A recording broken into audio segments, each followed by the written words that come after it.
Hello. Hopefully everyone's doing well today. We're gonna be rocking out those video notes like we talked about, and kind of getting some stuff done. Okay, so if you need to slow down, slow me down, pause me, rewatch any part that you need to do. Okay, but I am gonna speed through this quite a bit because a lot of these topics we've kind of been building up towards. So this is finally when we start kind of putting some of the puzzle together over these last 3 units that seem maybe kind of a little bit disjointed at times. Okay, so to get going here though, first and foremost, guys, triangle sum. Okay, that's the sum of the three interior angles in all triangles. So no matter which triangle I have, it could be it could be very skinny, it could be very wide. We could have right angles, we could have congruent angles. There's no matter which way we draw it, if it is a triangle, okay, if it has three sides, okay, it will give us 180 degrees. Okay, it will always give us 180 degrees. So all three of these interior angles will add up to give us 180. Okay, that is there is nothing that will change. There is nothing that will break that rule. Every single triangle this will happen with. No ifs, ands, or buts about it. Okay, so an example of this would be right here. So if these three angles should add up to be 180, well, that means of this 180, these two here, so this 30 and this 80 here, when combined, obviously is going to give us 110. Well, of the 180, 110 has been used up. So if that's the case, then, well, how would I find this missing side? Well, it's kind of no different than what we did with our linear pairs or anything else that we had a total amount for. Well, we're going to grab 180, subtract it by how much we have already been used up, and in this case, we're going to get left with 70. So 70 degrees. Okay. Now, there is one thing I do want to mention outside of this is, let's say I name this I shouldn't say angle, this triangle A, B, C. The way we would name this is with the three vertexes, okay, or vertices, I should say, actually. So A, B, C. So there's really three ways we can name this triangle. So we could name this triangle triangle ABC. Okay.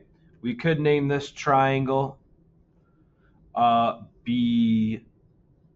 We could name the triangle CBA. Like I said, we do not care the order of the angles or the vertices or however else you want to think of it. We don't care the order of them. We just need three of them. No more, no less. Okay. Now, with that being said, on this symbol up front here, I'm assuming you guys could probably put this together, but just in case if you didn't figure it out, that little triangle we draw in front is the symbol for triangle. Is the symbol for triangles. Okay. Like I said, it's one of those. It kind of follows our normal naming convention, so I'm not super worried about this. I know we'll pick it up pretty quick. Okay. But that's the core idea of the triangle sum theorem. Now, from here, we are going to start using some of these old ideas that have come up in units past. Okay. So to get started here, if we look at this example problem over here, okay, we have two triangles back to back. Okay. So what we could easily do is I want to find all three missing angles, okay? As mentioned before, a lot of these problems, guys, don't try to find them in order. You could if you want, but you won't need to find them in order, okay? So I'm actually going to find angle 2 first, okay? If I cover up this side here, angle 2, well, how would I find angle 2, guys? I would do what? Well, I'm going to do 180, and what two angles are inside this one triangle here, triangle KLM? Well, that would be 57 and not 57, yeah, 57 and 71. So subtract 51 and 57, goodness gracious, 57 and 51 from 180. And when you do that, we always can pull out our handy dandy calculators. So 57 minus 51, and that's going to leave us with 72. Okay, so angle 2 should equal 72. Okay. Now, we could not look at that one, and we could look over here. Now, a lot of people are going to look here and say, Mr. Bennett, there's 2 missing sides. What are we going to do here? We need 3. We need, well, not 3. We need 2. We need 2 sides to find the 3rd missing side, okay? If we have 2 blank spots, that's too many unknown variables, so we can't solve that, okay? So, the way we can do this is an old idea. So you see angle 1 and angle 57 here? Well, these right here would make a linear pair. They share an intersection. They are side by side and they share a side. So we could actually find angle 1 by using 180 minus 57. So if we do this, we're going to get left with 123. Okay, so that 123 is the actual angle. So if this is 123 and this is 28, how do I find that 3rd missing angle? Well, we could easily do 180 minus 28 minus 123. Sorry, it's getting a little scratched there, guys. But basically, take this number, subtract these 2 numbers inside, and the one that we had to find. And once we do that, once again, let's grab our handy-dandy calculator and do 180 minus 28 minus 123. And we would get left with 29. So we'll go this way. So this would be 29. Okay. So, and guys, truly, this is reusing linear pairs and vertical angles. Okay. I told you from day one that we use those probably some of the that's one of the most used ideas from old units, and it's still going to keep popping up. So with that being said, we found out angle 1 is 123. We found out that angle 2 is 72. And then lastly, we found out angle 3 is 29. Okay. So that's kind of the core idea of this. Everything else is just kind of, once again, reusing some old ideas. Okay. So if we look down here, and I'm going to zoom in just a hair, a little bit, just in case if it's a little difficult to see on some of these weird ones. Refocus if it's going to.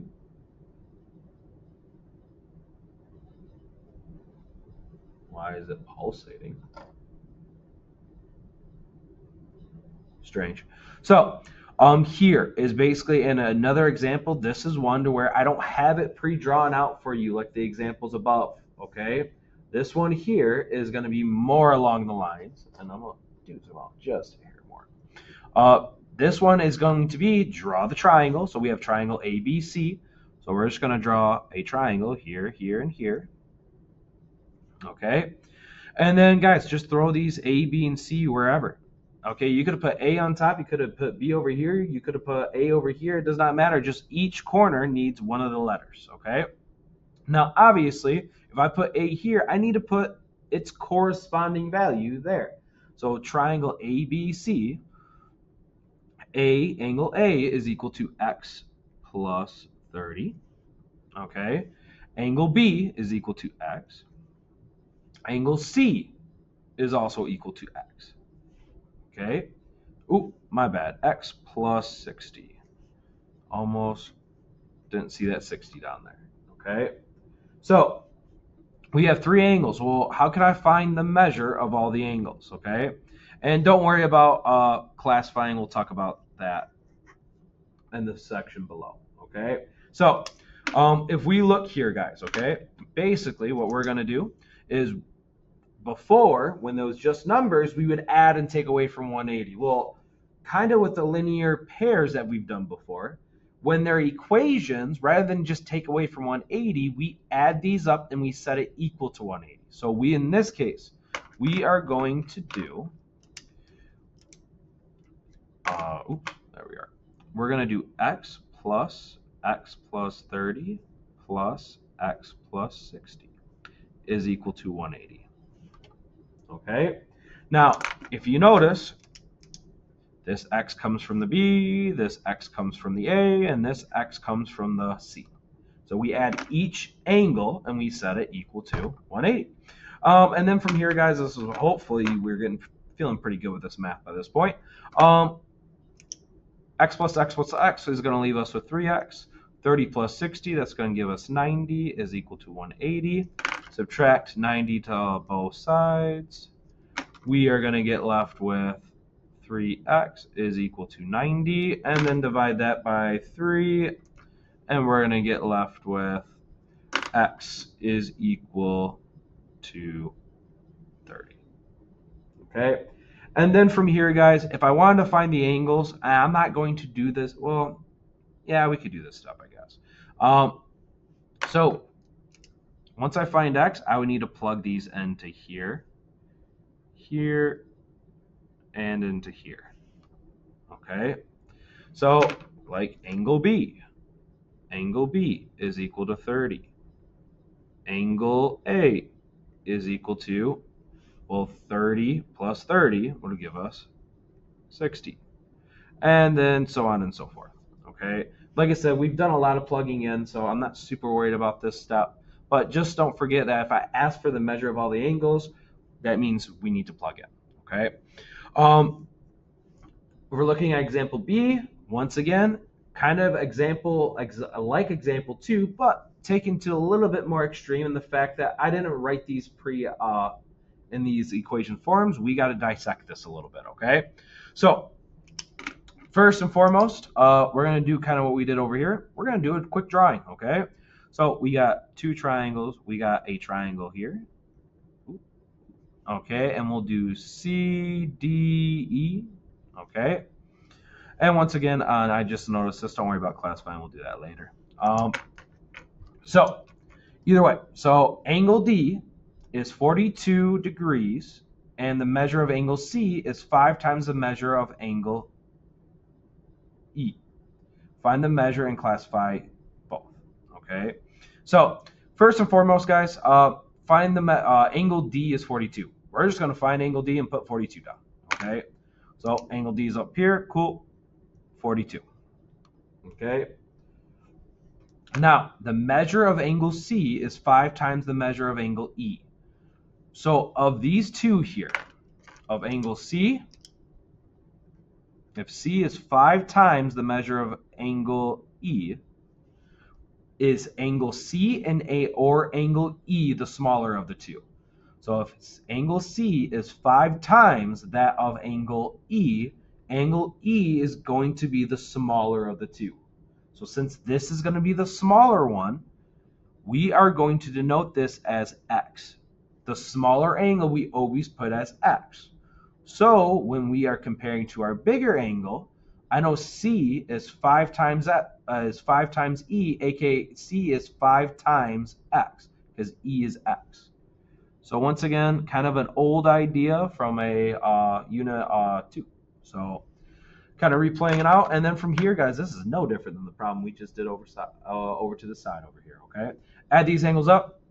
So we're going to get 42 plus 5x plus x is equal to 180. We're going to get 42 plus 6x is equal to 180. Minus 42 to both sides. We're going to get left with 6x is equal to 138. Divide 6 to both sides, and we get left with x is equal to 23. Okay. And then from here, guys, we would grab that number, plug it back in, and call it a day. Okay. So once again, like I said, I'm hoping this unit you start seeing, okay, the pieces are finally coming together from the past 2 units. Okay. Down here, so classifying. Okay. Classifying, I'm not gonna lie, this is more kind of a FYI. I think we're gonna pick this up pretty quick. Mainly because you guys have seen this before. A lot of these words are gonna sound very, very familiar. Okay. If not, you probably might already know the answers to some of these. Okay. So first off, we can classify triangles in 2 ways. Okay. We can classify them by sides or by angles. So once again, we can classify them by sides or by angles. And guys, I'm quite often it won't be an or, it will be a and for me. I will ask you to do both. Okay, so it could be and or, but generally speaking, I might ask for both. If I'm asking for one, I'll probably ask for the other. Okay, so um, basically, triangles that all three sides are congruent, all three sides are the same, we would call those equilaterals. Lateral. So these would be equilateral triangles, okay? Sides that are congruent on two. So two sides that are congruent, we would call these isosceles.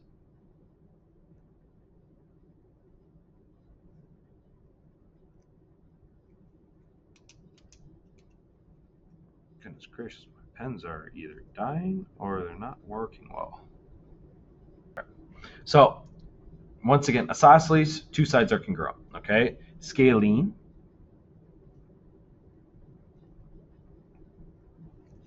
No sides are congruent, okay? Now from here, by angles, okay? If all the angles are congruent, okay? So aka those arcs mean they're congruent. Those are going to be called equal angular.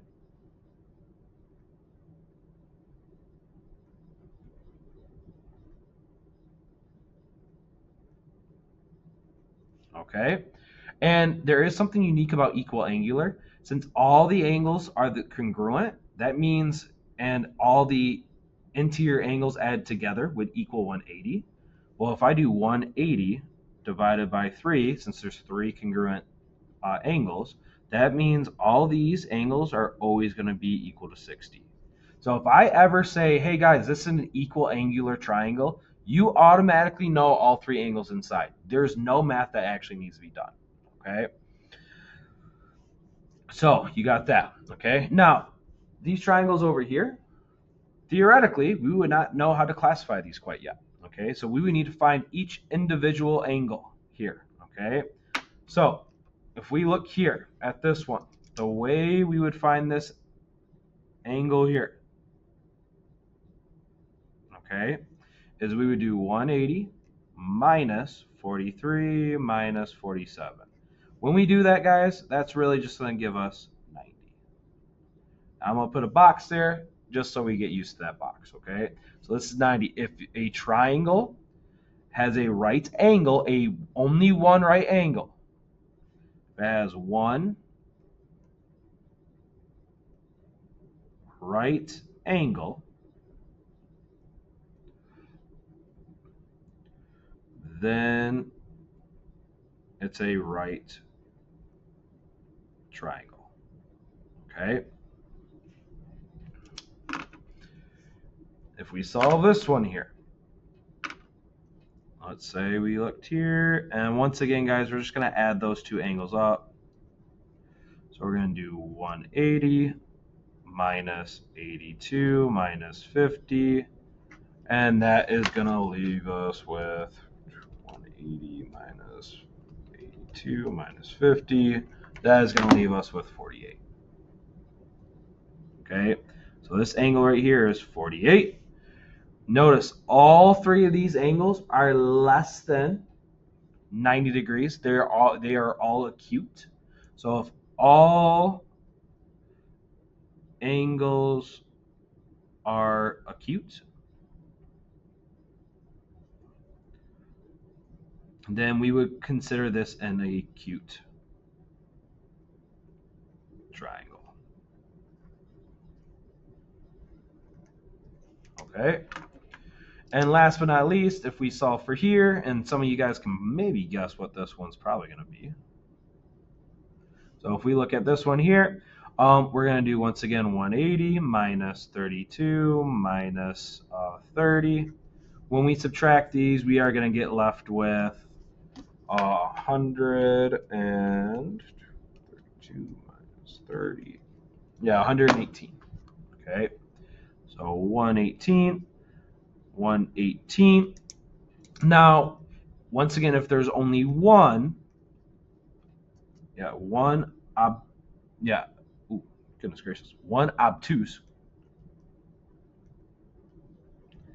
angle,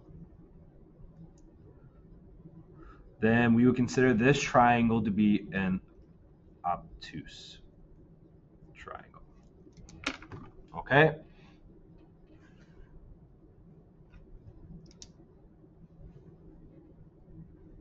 Obtuse.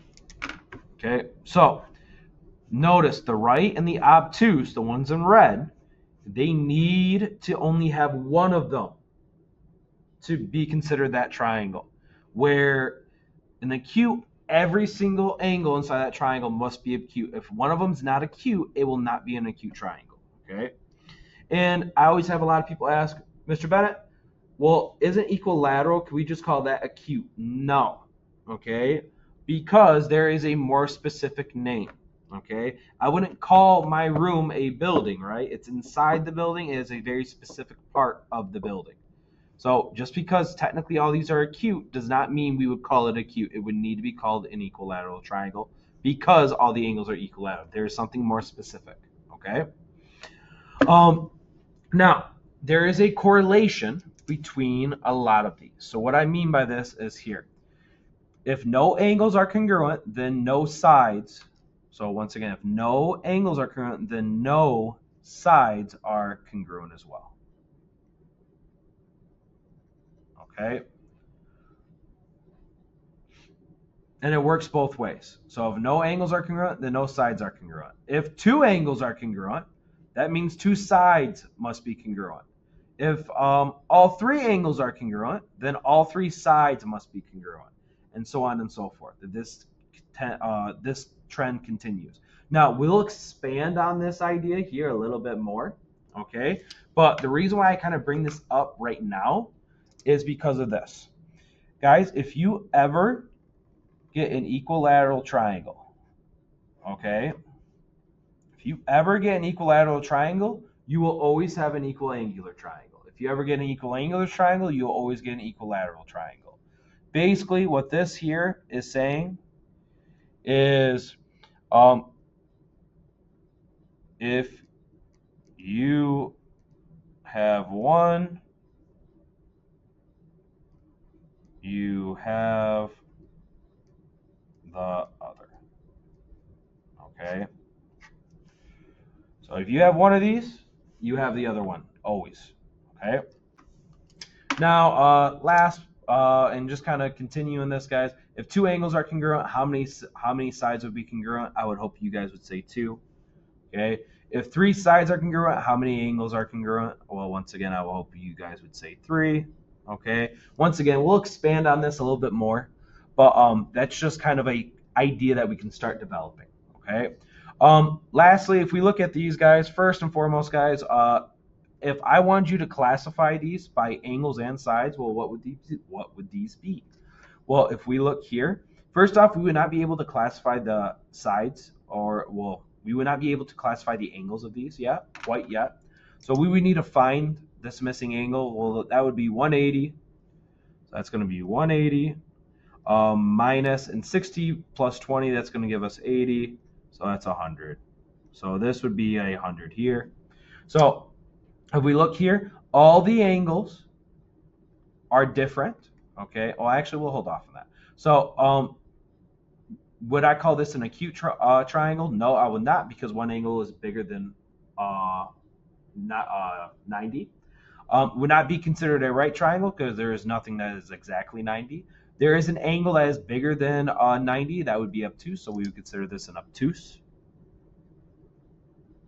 triangle. As well as we could actually say this is a scalene triangle. The reason why we can say it's scalene is because, as kind of mentioned earlier, if none of the angles are congruent, that means none of the sides are congruent, aka we can infer that this triangle must have no congruent sides. Okay. If we look down here, first and foremost, guys, we have 2 angles inside of a triangle. Always find that third one, never hurts. So we're going to do 180 minus 90 leaves us 90. So we're actually going to get a 90-degree angle right here. And I got the 90 from adding the two 45s together. Okay, so we would call this, first off, a right triangle. So we would say this is a right triangle, okay, because of the right angle. And since we have two congruent angles, well, we could say this must be a isosceles triangle, because that means we must have two congruent sides.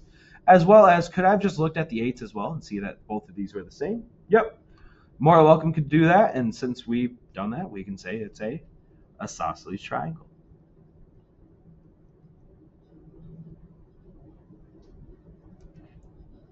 Is it just the word isosceles? It won't let me spell today? Goodness gracious. Okay, so that's kind of the idea that's going on here. Okay, with that, I'm going to flip to the back.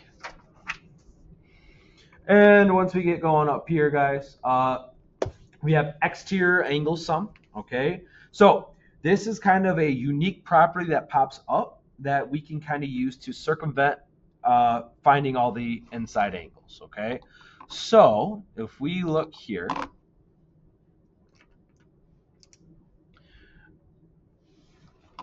oops, before I do that, there we go. So if we look here, basically what this idea is telling us is that if angle A and angle B are added together, okay, once again, if angle A and angle B are added together, these two are going to equal this outside angle, angle C, okay? AKA, the sum of two remote interior angle measures is equal to the exterior angle.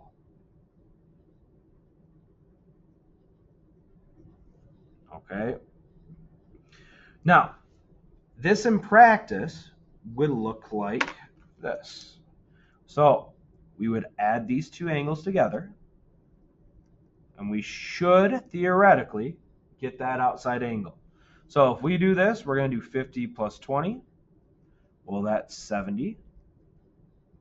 So 70 should go here. Now, there is a way to check this. So as mentioned on the front, we could add these two angles together and take it away from 180 to get this missing angle here. So if I wanted to find this angle here, we could do, well, 180 minus 50 minus 20. We get left with 110. So we're going to get 110 here. And the way we can check this is these two angles here make a linear pair. Since they make a linear pair, that means both of these angles here should add up to equal 180. Well, does 110 plus 70 equal 180? Let's check. That would be 180. We'll add them up. 180 equals 180. Oh, we're good to go. Okay. So biggest thing here, though, is that this does work. There's a proof that I could show you if you want to see it. But the biggest thing is kind of a shortcut. Okay. Now, just another example problem of this. If I add these two up together here. And guys, that box really means what? 90, right? So add them up together. I should get this exterior angle here, aka the angle that's not the outside of the angle that's not a part of the two that you're adding. Okay, so if I do 20 plus 90, we're gonna get left with 115. So we should get 115 on the outside. Okay, and we could keep doing this, guys, and we could keep checking on this inside. Okay. But I kind of want to move on and get going into the other stuff, okay? Now, I have a lot of people that say, Mr. Bennett, why do we need this formula if I could just always find the inside angle and then find the outside angle that way? The issue arises when we have a problem like number 3. Number 3, the trick of finding this inside angle here does not work anymore, because I do not actually know what x is, so I cannot possibly get an actual value to find in here. So this is where the exterior angle measure actually helps us out the most. Okay, and I will tell you this, guys, on every test I will give you something like this to where you cannot bypass it using this trick. Okay, so you will need to know how to do this. Now, the way we do this, we add these two angles up together, so no different than what we were doing with the numbers. Add them up together, so we're going to get left with 2x, and make sure I got enough room here. So we're going to get 2x plus 5 plus 51 is equal to, and we should equal this outside number. So we're going to do 4x plus 8. Now, once we do this, combine like terms, all that good math stuff that we've been doing all year, okay? So we're going to get 2x plus 56 is equal to 4x plus 8. And then from there, we're going to get left with, and then from there, yeah, my bad. So then from there, start moving things over, minus 2x to both sides. We get left with 56 is equal to 2x plus 8 minus 8 minus 8. Oop, run out a little bit of room here. We're going to come up here, and then we're going to get left with 48 is equal to 2x. Divide 2 to both sides. We're going to get left with x is equal to 24. Okay. Now, once again, guys, if I wanted to find the actual exterior measure of this, what would I need to do here? I would need to grab this number and plug in. Okay. Once again, I'm not going to keep redoing that step over and over and over again. We have talked about plugging in quite a bit at this point of the year. Okay.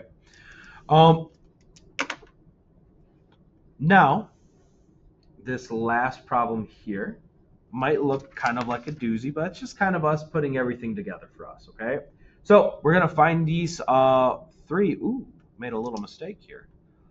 There's actually 4 angles we need. So we're going to find 4 angles, and then we're going to classify the top triangle and the bottom triangle, okay? So if you look here,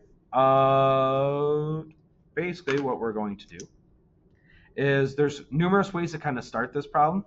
A key way that we need to start this is we need one angle on inside of here and one angle inside of here. Why? Because we only have one angle in here. We are still missing 2 of them. Okay? We are still missing 2 of them here. So what we need to do is we need to find one of these missing angles. The way we do that is we have a linear pair here. Okay? So if that's the case, we're going to do 180 minus 58. And when we do this, we're going to get left with 122. So this angle is 122 here. Okay. Well, angle 2 and angle 3 are vertical angles of each other. Don't forget, it's okay to use some old ideas. So we're going to get 122. Okay, cool. And then from here, I have 2 angles inside of here, so I can find the third. So we're going to do 180 minus 122 minus 22, and guys, that's going to leave us with 36. So should be 36 here. Okay, and then same idea down here. We could solve for this missing one down here. Add these 2 up together, or take it away from 180, however you want to think about it. So 122 minus 20, we are going to get left with 38. So that's going to be 38 here for us. Okay. And guys, look at this. We got all 4 angles. So for, once again, angle 1 should have been 36. Angle 2 should have been 122. Angle 3 should have been 122. And angle 4 should be 38. Okay. So now, with that being said, let's classify our triangles here. So if we look at this top triangle, so triangle ABC, and how do I know this is the top triangle? Because A, B, and C make up the corners of this top triangle, okay? So if we look here, okay, first and foremost, our top triangle, well, let's see.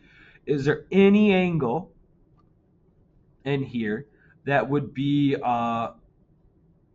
bigger than 90. Yes, 122. No angles that are exactly 90 in here.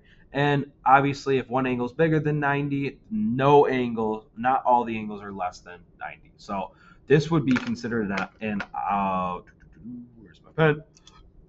This would be considered an obtuse.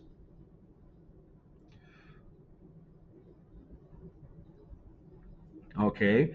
And what can we say about the sides? Well, I don't know the sides, but I don't need to know the sides on this one. Why? Because if all the angles are different, that means all the sides are different as well. Okay. And then from here, we are going to get left with a scalene. So this would be an obtuse and a scalene triangle. Okay. If we look down here, kind of the same story here a little bit. So we got 122 here, right? So in this case, we're going to say that this is obtuse once again, because this angle here, since I have one angle that is bigger than 90, it must be obtuse. And once again, are all these angles different? Yes, they are. There's not a single angle that is exactly the same. So this isn't 20 and this isn't 20. Since all of them are different, that means all the sides must be different as well. So this would actually be a scalene as well.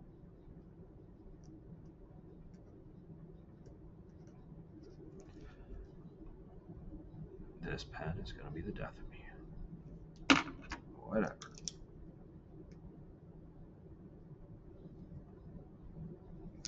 You guys get the point. My pens are acting weird today. So, obtuse scalene, obtuse scalene, okay? But once again, I could ask this, if one of these angles was the right angle, then it would have been a right angle as well. And we would say right instead of obtuse and so on and so forth, okay? We'll keep working on this. You're going to get a ton of practice over these ideas. And I'm not going to lie, these ideas, kind of like the vertical and linear pairs that we've talked about before, pop up a ton the rest of the year. So this unit gets reused a lot. So please, please, please make sure you're putting in that time and practice, okay? Other than that, guys, have a good day. Take care. Behave. All that good stuff. See you guys.